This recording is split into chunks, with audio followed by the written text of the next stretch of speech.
నమస్తే SR7 TV news కి స్వాగతం. అధికారుల జాప్యం 41,000 బస్తాలు తడిసిన వడ్లు.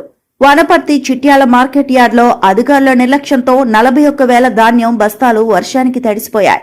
15 రోజుల క్రితం కాంటా వేసిన లారీలు రాకపోవడమే కారణమని సిపిఐ ఆరోపించింది. తరుగు లేకుండా కొనకపోతే ఆందోళన తప్పదని సిపిఐ నేత రమేష్ హెచ్చరించారు. 35,000 బస్తాలు మరో 6,000 బస్తాలు తడిసిపోయాయి. 15 రోజులుగా లారీలే లేవు. తరుగు లేకుండా కొనకపోతే పోరాటం చేస్తాం అని రమేష్ సిపిఐ అన్నారు.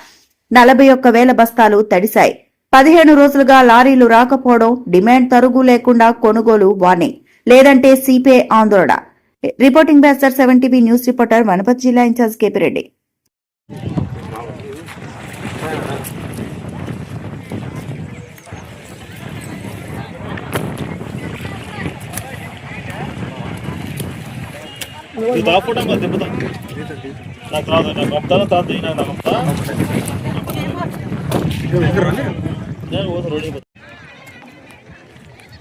ఈ యొక్క ప్రభుత్వము ముందు చూపు లేకుండా, అధికారుల నిర్లక్ష్యం వల్ల, రైసు మిల్లర్ల నిర్లక్ష్యం వల్ల ఈ యొక్క ఇప్పుడు రైతులు మొత్తం కూడా అకాల వర్షాలకు బలయ్యే పరిస్థితి ఈరోజు వనపర్తి జిల్లాలో కనపడుతుంది.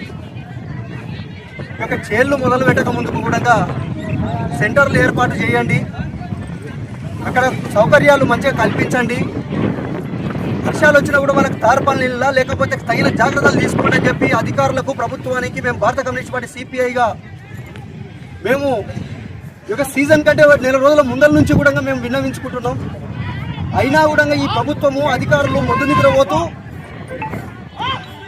తీరా చూస్తే మొత్తము నెత్తి మీదకి వచ్చిన తర్వాత రైతులను మొత్తాన్ని కూడా నాశనం చేసే పరిస్థితులు వీళ్ళ నిర్లక్ష్యము కారణము.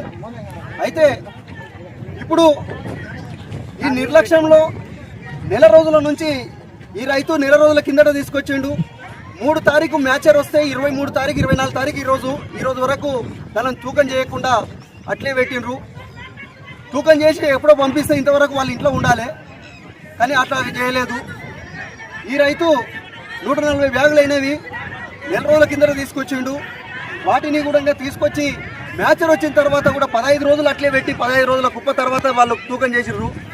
తూకం చేసిన తర్వాత కూడా 10 రోజులు 15 తారీఖు తూకం చేస్తే ఈరోజు 24 తారీఖు ఇప్పటి వరకు కూడా లారీలు ఎత్తలేదు.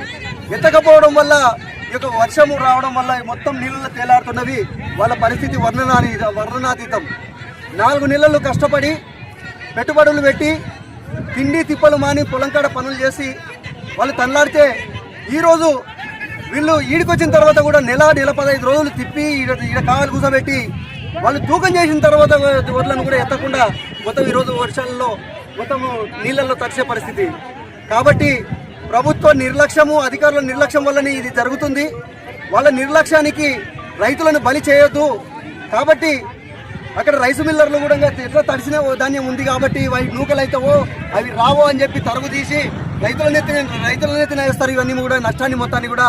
కాబట్టి వాళ్ళు ఎలాంటి తరుగు లేకుండా, వాళ్ళు ఎలాంటి ఈ నిబంధనలు లేకుండా ఇప్పుడు ఎట్లయితే తూకం చేసిండ్రో ఆ తూకాల ప్రకారమే వాళ్ళు ప్రభుత్వము తీసుకోవాలి. దాని మీద నష్టం ఏమైనా జరిగితే ప్రభుత్వమే భరించాలి, కానీ రైసు మిల్లర్లు భరించరు, రైతుల మీద వేస్తాము అని చెప్పి అంటే సరిపోయేది కాదు.